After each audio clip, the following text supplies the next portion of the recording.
நண்பர்களுக்கு வணக்கம். அனைவரும் நலமாக இருப்பீர்கள். திருநெல்வேலி ஜோதிடர் எஸ் மணியன் பேசுகின்றேன். எனது ஜோதிட ஆசானும் எனது தந்தையுமாகிய கோவில்பட்டி திரு கே சங்கரன்பிள்ளை அவர்களையும், ஜோதிட மாமேதை ஜோதிட கலையரசு ஐயா ஆதித்ய குருஜி அவர்களையும் வணங்கி, இப்பொழுது ராகு எங்கு எப்படி இருந்தால் தனது தசை புத்தியில் மரணத்தை தருவார் என்பதை பற்றி பார்ப்போம். ராகு கேதுக்கள் உபயராசிகள் எனப்படும் மிதுனம், கன்னி, தனுசு, மீனம் ஆகிய 4 ராசிகளிலும் அந்த லக்கணத்தின் கேந்திர கோணாதிபதிகளுடன் இணைந்திருந்தால் அவர்களது தசாகாலத்தில் ஜாதகனுக்கு அதிகாரத்தையும் அதன் மூலமான செல்வத்தையும் தருவார்கள் என்று மகாகவி காளிதாசர் தனது ஒப்பற்ற நூலான உத்தர காலாமிரதத்தில் கூறுகிறார். அதாவது,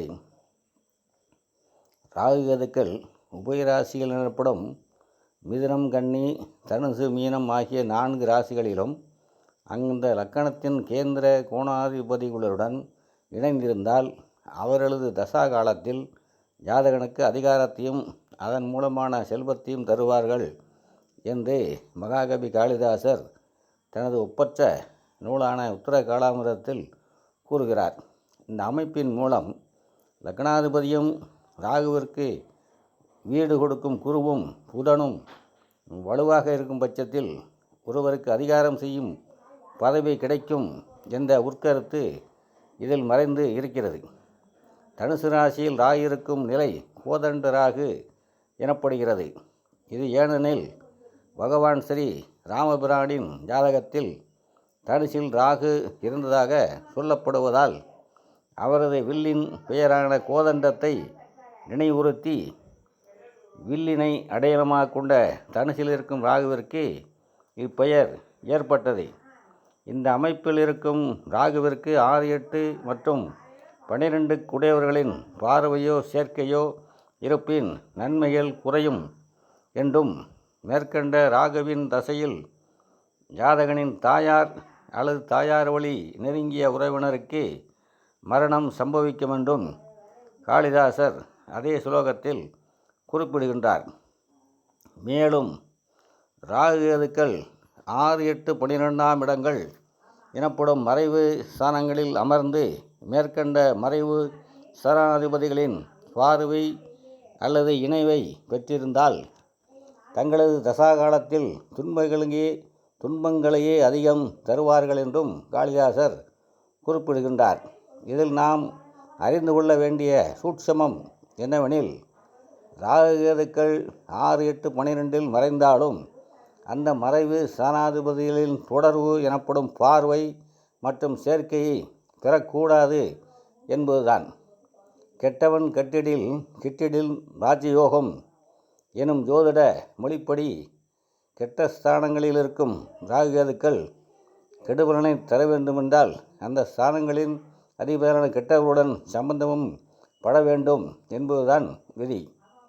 மேற்கண்ட கெடுபலன் தரும் ஸ்தானாதிபதிகளின் சம்பந்தம் இல்லாமல் அந்த பாவங்களில் அமரும் ராகுகேதுக்கள் தனித்திருக்கும் நிலையில் கெடுபலன்களை செய்வது இல்லை. இன்னும் ஒரு பலனாக, மேற்கண்ட 6, 8, 12ஆம் இடங்களில் அமரும் ராகுகேதுக்கள் அந்த மறைவு சனாதிபதிகளுடனோ அல்லது அந்த ஜாதகத்தின் மாரகா அதிபதிகளுடனோ சேரும் பட்சத்தில் தங்களது தசாபுத்திகளில் மரணத்தையும் தருவார்கள் என்று காளிதாசர் குறிப்பிடுகின்றார்.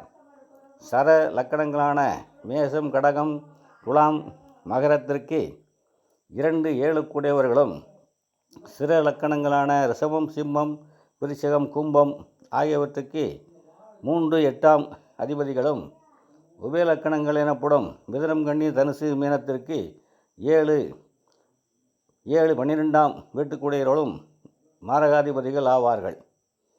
இதிலும் சற்று விளக்கமாக, ராகுகேதுக்கள் கேந்திர கோணாதிபதிகளோடு இணைந்து 6, 8, 12ஆம் இடங்களில் இருக்கும் நிலையில் ஜாதகனுக்கு முதலில் கொஞ்சம் சந்தோஷத்தை அளித்து பின்னர் விபத்து, ஆயுதம், நோய், ஜலகண்டம், தற்கொலை மூலமாக மரணத்தை அளிப்பார்கள் என்றும் மகாபுருஷர் காளிதாசர் குறிப்பிடுகின்றார். மேற்கண்ட இந்த நிலையில் இருந்தாலே இதுபோன்ற கொடிய பலன்களையோ மரணத்தையோ ராகு கொடுத்து விடுவது இல்லை. ஜோதிடத்தில் மரண யோகத்தை கணிப்பதற்கு அபாரமான அனுபவமும் கணிப்புத் திறனும் எல்லாவற்றையும் விட மேலாக பரம்பொருளின் கருணை எனப்படும் இறையின் அனுமதியும் தேவைப்படும். ஒரு சம்பவம் அல்லது ஒரு நிகழ்வு என்பது தனி ஒரு கிரகத்தினால் நடப்பது அல்ல. அது கிரகங்களின் கூட்டுச் செயல் என்று ஏற்கனவே நாம் பதிவு செய்துள்ளோம். மேற்கண்ட ராகு அமைப்பில் இருந்தால்தானே மரணம் என்று முடிவு கட்டிவிடக்கூடாது. ராகு தரும் இதுபோன்ற மரண நிலையை பற்றி மகாபுருஷர் காளிதாசர் குறிப்பிடுவது ஒரு பொது விதிதான்.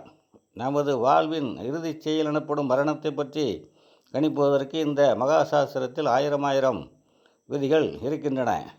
லக்கண வலு, லக்கணாதிபதி வலு, அஷ்டமாதிபதி வலு, அஷ்டம ஸ்தான வலு, ஆயுள்காரகன் சனியின் சுப சூட்சும வலுக்கள் என ஏராளமான சூட்சுமங்கள் மரணம் பற்றி ஜோதிடத்தில் பொதிந்துள்ளன.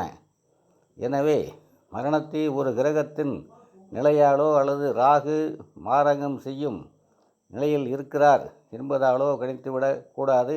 மரணமும் நிகழ்ந்து விடாது. மேலே காளிதாசர் சொல்வதும் மரணநிலை பற்றி அறிய ஜோதிடத்தில் உள்ள விதிகளில் இதுவும் ஒன்று, அவ்வளவுதான். ராகு கேதுக்கள் உச்சநீச நிலைகளில் காளிதாசரன் கருத்து எவ்வாறு உள்ளது என்று பார்ப்போம். அனைத்து மூல நூல்களும் ராகு கேதுக்களின் உச்சநீச நிலைகளில் மாறுபாடான கருத்துக்களை கொண்டிருப்பதைப் போலவே காளிதாசரும் இந்த அமைப்பில் முரண்படுகிறார். ராகு கேதுக்களுக்கு ஒரே நேரத்தில் உச்சமும் நீசமும் அமையும் எனவும், ராகு ரிஷபத்திலும் கேது விருச்சகத்திலும் இருக்கின்ற நிலை இருவருக்குமே உச்சநிலை என்றும், உச்சத்தில் இருக்கும்போதே இவர்கள் அதிக பலம் பெறுகிறார்கள் என்றும் காளிதாசர் சொல்கின்றார். இத்துடன் இப்பதிவை நிறைவு செய்கின்றேன். மீண்டும் அடுத்த பதிவில் சந்திப்போம். அனைவரும் நலமாக இருப்பீர்கள். வாழ்க வளமுடன்.